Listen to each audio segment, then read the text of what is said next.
مرحبا يا رمضان مرحبا شهر صيام نسأل الله الرحمن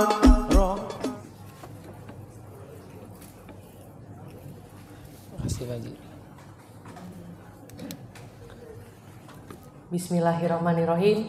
Assalamualaikum warahmatullahi wabarakatuh. Alhamdulillahirabbil alamin. Wassalatu wassalamu ala Muhammadin wa ala alihi washabbihi ajmain. Amma ba'du. Bapak-bapak, ibu-ibu, serta saudara-saudara sekalian, jamaah Masjid Al-Ikhlas yang insya Allah dirahmati oleh Allah Subhanahu wa Ta'ala. Puji syukur kita panjatkan kehadirat Allah Subhanahu wa Ta'ala atas nikmat sehat, nikmat iman, serta nikmat Islam, sehingga kita semua bisa melangkahkan kaki dan duduk bersimpuh di tempat yang mulia ini dalam rangka melaksanakan sholat isya berjamaah dan insya Allah akan dilanjutkan oleh rangkaian ibadah sunnah lainnya. Salawat berbingkai salam semoga tercurah kepada Nabi besar Muhammad SAW, keluarganya yang mulia, sahabat yang setia, serta pengikut-pengikutnya yang istiqomah dalam sunnah-sunnahnya. Semoga kelak kita semua dapat dihimpunkan di dalam jannahnya. Amin. Bapak-bapak, ibu-ibu, dan jamaah sekalian, sebagaimana biasa sebelum kita melaksanakan rangkaian ibadah sholat tarawih dan witir, perkenankan kami dari DKM Masjid Al-Ikhlas menyampaikan beberapa maklumat. Maklumat yang pertama, yang bertindak sebagai imam salawat tarawih pada malam hari ini dipimpin oleh Ustadz Muhammad Yusuf. Yang kedua, penceramah tarawih akan disampaikan oleh Ustadz Kiai Haji Ahmad Habibi Rashid. Dan alhamdulillah beliau sudah hadir di tengah-tengah kita. Selanjutnya pada laporan keuangan, saldo pada tanggal 8 Maret 2025 sebesar Rp9.724.000 dan infak tarawih 9 Maret 2025 sebesar Rp1.149.000 dan pengeluaran pada tanggal 9 Maret 2025 sebesar Rp1.200.000 sehingga saldo saat ini sebesar Rp9.673.000. Atas amal jariah para jamaah sekalian, kami dari DKM Masjid Al-Ikhlas mengucapkan jazakumullah khairan katsiran. Semoga Allah membalas dengan pahala yang berlipat ganda. Amin ya robbal alamin. Selanjutnya kami dari DKM Masjid Al-Ikhlas masih menerima infak dan sedekah untuk takjil dan buka puasa bersama. Bisa berupa uang tunai maupun bisa berupa makanan. Bila Bapak Ibu jamaah sekalian berkenan memberikan infaknya, dipersilahkan bisa menghubungi Bapak Adam Usmanto atau Bapak Haji Abdul Mukti. Kemudian kami menghimbau kepada para jamaah sekalian yang membawa putra-putrinya, mohon agar dapat mendampingi sehingga tidak mengganggu jalannya rangkaian ibadah malam hari ini. Demikian maklumat yang dapat kami sampaikan, kurang lebihnya mohon maaf. Akhirul kalam, wabillahi taufik wal hidayah. Wassalamualaikum warahmatullahi wabarakatuh.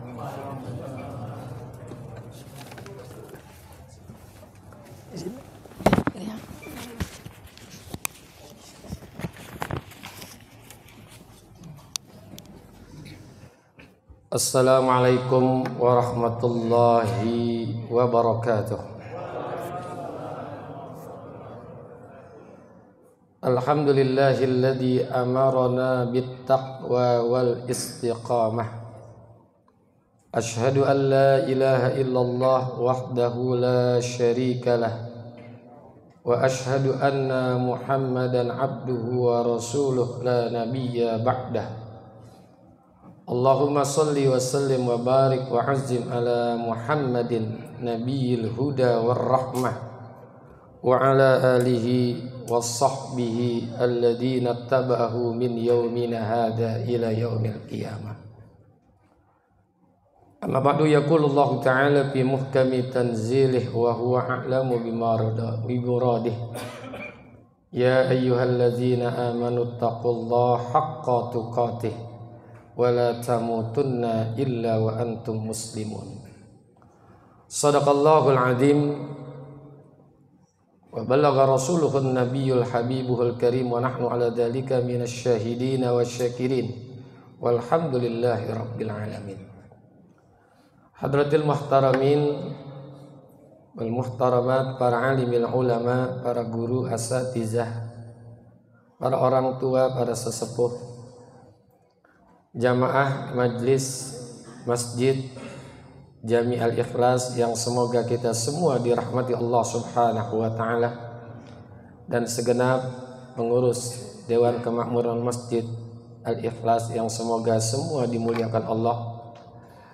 Syukur alhamdulillah, di malam hari ini Allah masih memberikan dan menetapkan kepada kita nikmat Islam, nikmat iman, hidayah dan taufik, serta kesempatan hadir di masjid yang kita cintai ini untuk kita melaksanakan salah satu tugas dan kewajiban kita, yaitu salat isya berjamaah, dan kita lanjutkan insya Allah dengan salat tarawih dan salat witir.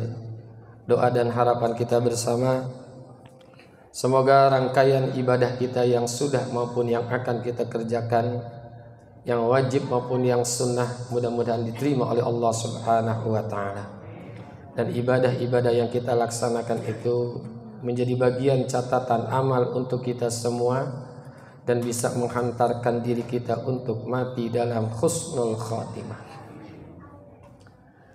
Ma'asyiral muslimin wal muslimat, hadirin bapak-bapak, ibu-ibu jamaah rahimakumullah.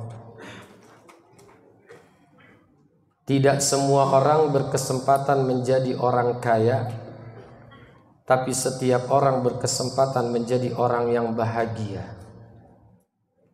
Dan tidak semua orang berkesempatan menjadi penguasa, tapi setiap orang berkesempatan menjadi orang yang mulia.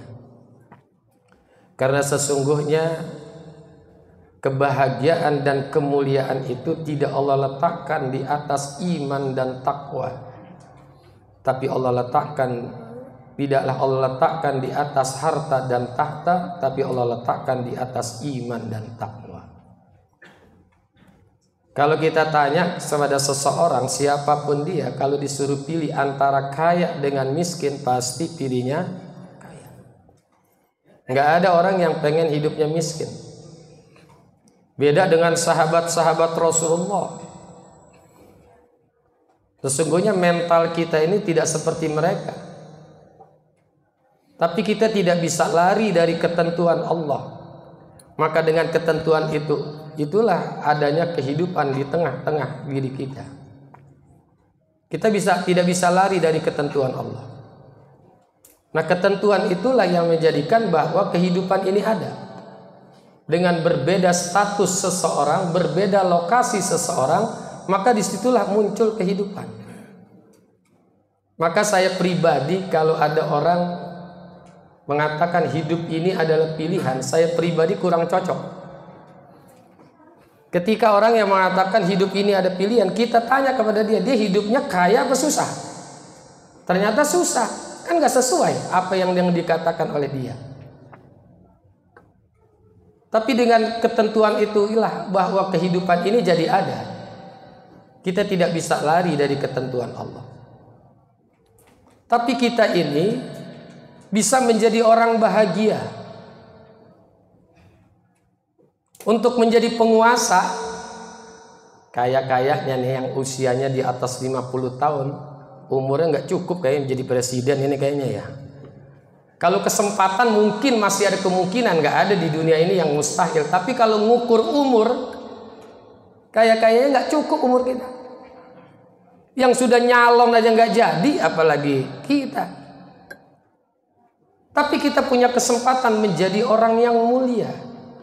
Karena sesungguhnya kebahagiaan dan kemuliaan itu tidak Allah letakkan di atas harta dan tahta, tapi Allah letakkan di atas iman dan takwa. Ma'asyiral muslimin wal muslimat jamaah rahimakumullah. Panggung kehidupan sudah banyak kita lalui. Episode kehidupan sudah kita lalui. Kita ini umat akhir zaman. Makanya kata guru saya, kalau kita hidup di akhir zaman seperti ini, Kalau kita tidak bisa menjadi orang yang benar, tidak memilih kebenaran, terlalu bodoh bagi diri kita. Karena panggung-panggung kehidupan itu sudah kita lalui. Dan isi daripada panggung kehidupan itu cuma dua, orang benar sama orang salah, itu aja. Ketika dia benar, dia akan selamat. Ketika dia salah, ketika itu dia akan celaka. Fir'aun, Qarun, Namrud, siapa yang gak kenal dengan mereka coba? Namrud itu seorang raja, Fir'aun juga seorang raja. Ketika dia membenturkan dirinya dengan kebenaran, dia tidak terima kebenaran, bahkan dia perangi itu kebenaran, Allah runtuhkan dengan waktu yang sesaat. Raja ini Pak, apalagi ketimbang RT. Maaf nih, RT ini sebagai contoh aja nih. Raja. Tapi sementara ada orang rendahan, orang-orang yang tidak memiliki harga, seperti Sayyidina Bilal ibn Rabah. Ketika dia berpihak kepada kebenaran, dia sambut kebenaran, dia terima kebenaran, Allah muliakan dengan setinggi-setingginya. Siapa orang yang gak kenal dengan Sayyidina Bilal ibn Rabah? Ketika dia menerima kebenaran, berpihak kepada kebenaran, Allah muliakan setinggi-tingginya. Bahkan suara sendala sudah didengar oleh Rasulullah. Dan kita bisa saksikan kampung mana, masjid mana, musola mana yang tidak ada Bilalnya coba. Kalau kita bandingkan dengan Fir'aun, seorang raja yang punya kekuasaan luar biasa, ketika dia melawan kebenaran, dia tidak terima ajakan nabinya, yaitu Nabi Musa, Allah jatuhkan dengan waktu sesaat.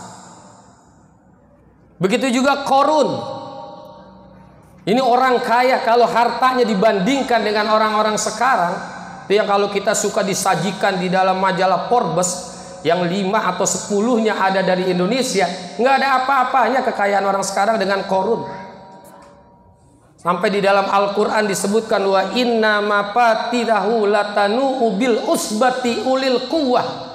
Sesungguhnya kunci-kunci gudang, ini baru kunci gudangnya saja nih, yang dimiliki oleh Qarun itu tidak mampu digotong, tidak mampu diangkat oleh orang-orang kuat. Berapa dibutuhkan? 70 orang mengangkat kunci gudangnya saja. Tapi karena dia menolak kebenaran, dia tidak terima kebenaran, bahkan dia perangi itu kebenaran, dia tidak terima keimanan, dia tidak terima ajakan Nabi Musa, Allah benamkan hartanya dengan waktu sesaat. Maka tidak ada lagi alasan buat kita, kalau pengen jadi orang kaya, agama dilepaskan. Nggak bisa. Fir'aun yang sudah kuasa, sudah jadi raja, bahkan sendalnya, terompahnya aja terbuat dari emas, karena tidak menerima kebenaran, Allah jatuhkan dengan waktu sesaat. Termasuk juga gara-gara pengen jadi orang kaya, agama kayaknya udah nggak perlu lagi buat dirinya. Qarun yang udah jadi orang kaya, kita kan baru pengen kaya, ini kita kan belum kaya, ini baru pengen kaya. Qarun yang udah kaya seperti itu karena tidak berpihak kepada kebenaran, Allah benamkan hartanya dengan waktu sesaat. Maka keimanan dan ketakwaan ini penting buat diri kita. Ini menjadi proyek utama buat kita, iman dan takwa. Maka selalu diingatkan tuh, ittaqullah, ittaqullah, ittaqullah haitsuma kunta. Ayatnya tadi saya jadikan muqaddimah, ya ayyuhallazina amanu taqullah haqqa tuqatih. Bertakwa, bertakwa. Maka puasa yang kita lakukan ini targetnya adalah la'allakum tattaqun, agar kalian itu bertakwa. Cuman memang ketika kita akan menuju kebenaran, membangun ibadah kita kepada Allah, membangun kedekatan kita kepada Allah, dan membangun ketakwaan kita, tidak lepas dari tantangan. Bahkan Al-Imam Al-Ghazali dalam kitab Minhajul Abidin, itu yang disebut dengan Arba'atul Awa'iq, 4 tantangan yang akan dihadapi oleh setiap orang apabila dia akan menuju kebenaran, membangun ketakwaan, membangun kedekatan kepada Allah, pasti akan menghadapi 4 tantangan ini. Yang pertama adalah dunia. Dunia ini jadi tantangan juga buat diri kita. Yang kedua adalah al-khalaik, pergaulan. Walaupun kita jadi orang bener banget gini, tapi kalau salah bergaul bisa jadi bandar narkoba, Pak. Salah bergaul, walaupun dia pesantren kali. Yang ketiga adalah setan, ini bukan jadi rahasia lagi nih. Dan yang terakhir adalah nafsu diri kita. Saya sampaikan satu, kalau empat-empatnya saya sampaikan mungkin sampai jam 10 nggak selesai. Ya, hubud dunia kita, hubud dunia seseorang itu bisa menjadi penghalang untuk jadi orang baik. Karena daya tarik dunia ini luar biasa. Bahkan bisa membalik logika sehat manusia. Yang benar bisa jadi salah, salah bisa jadi benar gara-gara cinta kepada dunia, hubud dunia. Termasuk juga virus-virus dunia. Kalau sudah nempel kepada siapapun, nempel kepada seseorang, ini bahaya. Virus dunia nempel kepada pedagang, curang dia. Curang. Timbangan diganjal bawahnya, takaran ditojok bawahnya. Bahkan karena hubud dunianya, yang benar bisa jadi salah, yang salah bisa jadi benar. Semua orang Islam tahu tentang hukum Islam, halal haram semua orang tahu. Siapa yang nggak tahu orang Islam? Hukum daripada mencuri. Jangan kita tanya ustadz, tanya malingnya langsung, tahu dia. Begitu juga melacur. Jangan kita tanya kiai, tanya pelacur ya langsung, dia tahu hukum daripada pelacur. Tapi karena hubud dunianya terlalu kencang, hubud dunianya terlalu tinggi, maka tadi yang benar bisa jadi salah, yang salah bisa jadi benar. Usaha nggak maju-maju, akhir banting setir, lari ke Gunung Kawi. Dia berdoa nggak diterima-terima, barangkali menurut dia, akhirnya ngepet. Ini nih, hubud dunia ini bisa membolak-balikan logika sehat kita. Yang namanya korupsi jangan kita tanya sama kiai, jangan kita tanya sama ustadz, tanya sama koruptornya, dia tahu. Dia juga nggak mau hartanya diambil orang. Tapi karena hubud dunianya terlalu kencang, maka kebenaran bisa jadi salah, yang salah bisa jadi benar. Dan tidak ada landasan teologis yang membenarkan hal itu semua. Perspektif Al-Quran yang menjadi landasan hukum buat diri kita, ini selalu membimbing diri kita untuk menjadi orang yang benar, menjadi orang yang baik, orang yang bertakwa, yang mendekatkan diri kepada Allah. Salah satunya dalam urusan rezeki nih. Ini kan yang menjadi apa ini ya? Menjadi permasalahan penting dalam urusan rezeki nih. Orang miskin kagak tahan miskin, akhir banting setir. Jadi curang dia. Ini dalam urusan rezeki. Padahal dalam urusan rezeki, perspektif Al-Quran yang menjadi landasan hukum buat diri kita, yang namanya rezeki itu selalu mengiringi ibadah. Jadi diawali dengan ibadah, baru Allah berikan kepada dia rezeki. Percaya apa enggak? Percaya? Hebat nih. Belum saya bacain udah percaya aja nih ya. Nih saya bacain 3 ayat aja nih, bahwa yang namanya rezeki itu selalu diawali dengan ibadah, selalu dengan takwa, diawali dengan ketakwaan. Ayatnya nggak asing lagi. Wa ma khalaqtul jinna wal insa illa liya'budun ma uridu minhum min rizqin wa ma uridu ayyut'imun. Innallaha war-razzaq dzul quwwatil matin. Itu awalnya kita disuruh ibadah.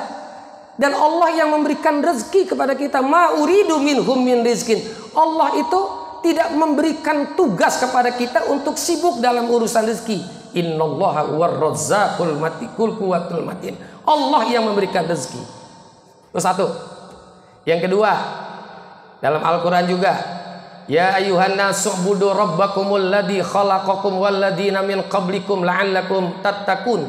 Alladzi ja'ala lakumul arda firasya was samaa binaa wa anzala minas samai ma'an fa akhraja bihi minas samai ma'an fa akhraja bihi minas samarat rizqal lakum. Lagi-lagi itu diawali dengan ibadah. baru rizqan lakum, diberikan rezeki kepada kalian.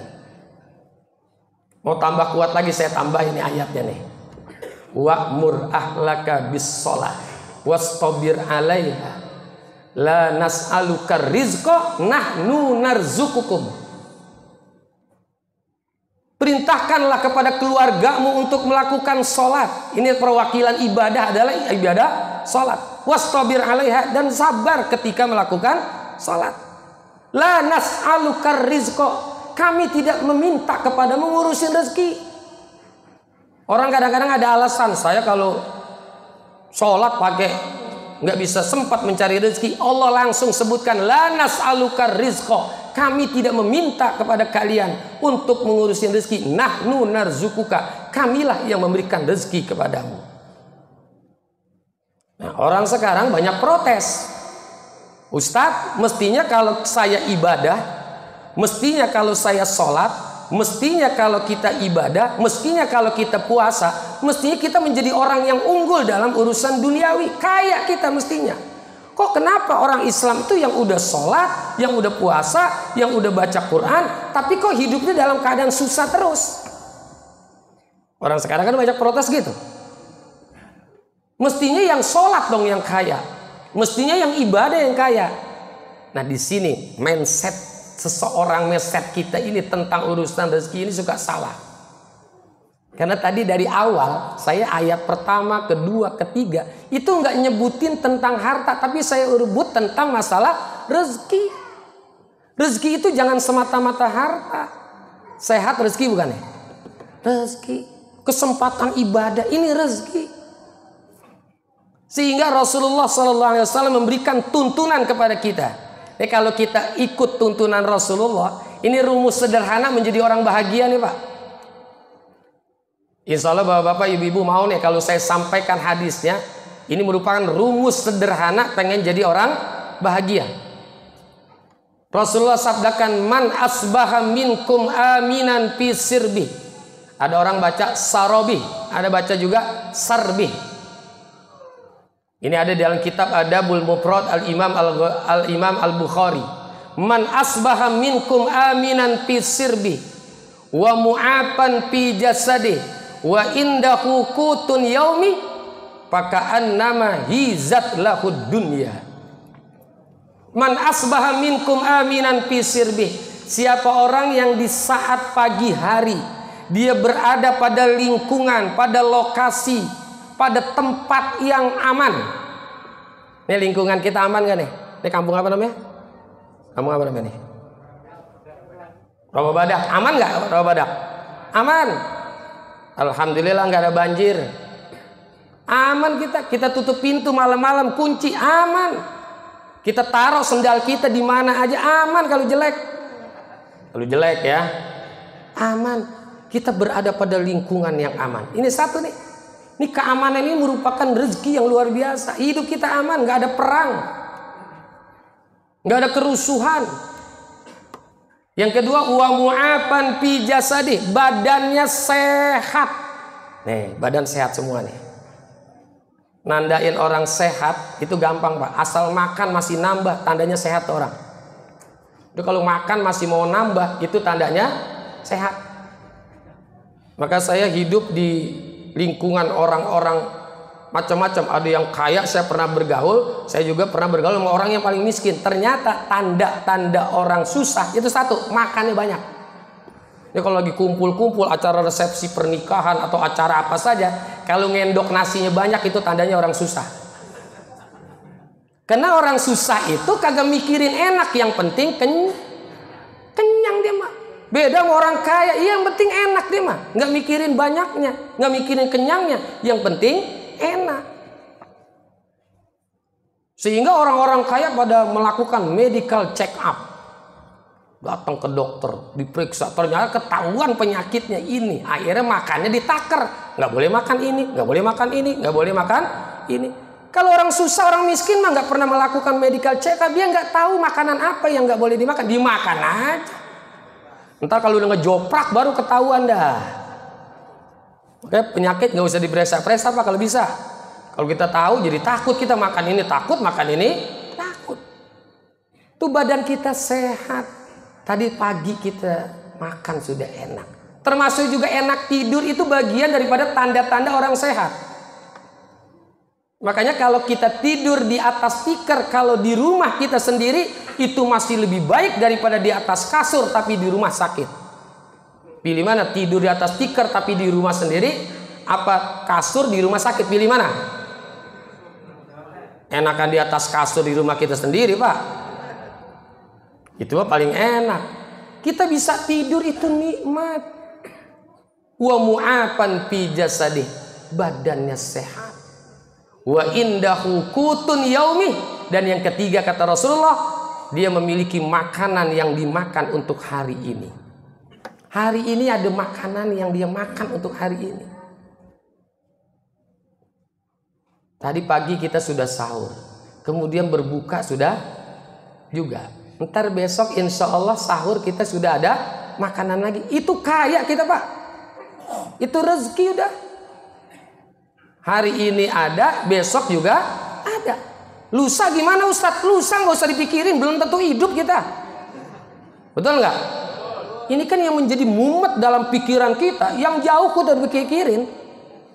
Lebaran masih 2 pekan lagi udah dipikirin, pusing palanya. Udah pikirin hari ini ada makanan, besok ada makanan. Tuh kalau orang punya 3 ini, lingkungannya aman, badannya sehat, ada makanan yang dimakan untuk hari ini dan juga esok hari, pakaan nama hizat lahud dunia, maka dia itu sama dengan orang-orang yang memiliki dunia beserta isi-isinya. Kaya dia. Jadi untuk menjadi orang bahagia nggak susah-susah, simple. Tuh kalau kita ikuti tuntunan Rasulullah. Makanya kita jangan memaksakan sesuatu yang kita tidak mampu. Kalau kata orang Rawa Badak, to be used not to be have. Apa tuh artinya?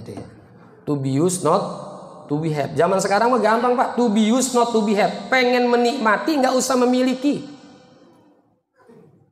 Kita nggak punya mobil, pengen punya mobil kayak orang lain. Kalau kita mampu silakan beli, kalau nggak mampu ya jangan. Kita paksain pakai kredit tiap bulan kita mikirin. Belum lagi untuk garasinya kita nyewa 500.000 sebulan. Belum lagi kalau ada servisnya. Nyucinya aja 50.000 tuh mobil, betul nggak? Belum lagi bensinnya, udah gitu dioplos lagi, kan ribet jadinya. Nggak usah kita beli mobil kalau kita kagak mampu. Cukup kita punya handphone, bikin aplikasi Grab. Enteng nggak tuh? Kan ada Gokar, ada Grab, kan ada kan? Kita mau pergi ke Tanah Abang, panggil, datang mobil ke depan rumah kita.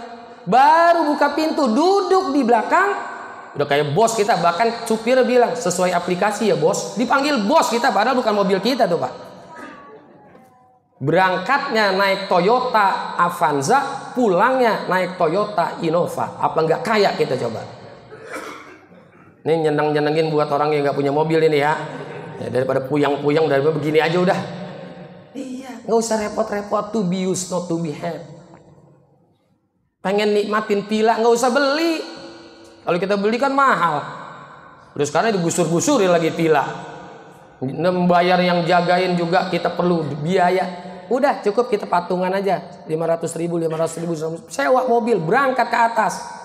Kita ngerendam di kamar mandi itu, di kolam renang sampai dingin-dingin. Makanan kita langsung disediain, Pak. Enak nggak? Enak, nggak usah susah-susah. Makanya kata Nabi, i'mal di dunia kata'ishu ka'annaka ta'ishu abada wa'mal li akhiratika ka'annaka tamutu goda. Berbuatlah untuk duniamu seakan-akan kamu masih lama hidup di dunia. Ya orang masih lama ya santai aja, nggak usah kenceng-kenceng. Orang masih lama. Ini kan penafsirannya yang sebetulnya yang benar yang ini. Karena hidup itu masih lama, maka kita santai, nggak usah kenceng-kenceng. Tapi untuk akhirat, wa'mal li akhiratika ka'annaka tamutu goda. Untuk akhirat seakan-akan kamu mati besok. Harus sungguh-sungguh menggali kebaikan-kebaikan dan melakukan kebaikan-kebaikan. Ini kunci bahagia, tidak terlalu sulit. Asal kita punya rasa kebahagiaan di dalam hidup dengan landasan iman dan takwa. Karena Allah tidak letakkan yang namanya bahagia dan mulia di atas harta dan tahta, tapi Allah letakkan di atas iman dan takwa. Ini saja, mudah-mudahan ada manfaat. Mari kita baca Fatihah sebelumnya. Semoga Allah berikan kita panjang umur, mati kita husnul khotimah. Al-Fatihah. Alhamdulillahirabbil alamin. Iyyaka na'budu wa iyyaka nasta'in. Ihdinas siratal mustaqim. Siratal ladzina an'amta 'alaihim. Terima kasih dan mohon maaf. Hadanallahu yakum ajmain. Wassalamualaikum warahmatullahi wabarakatuh.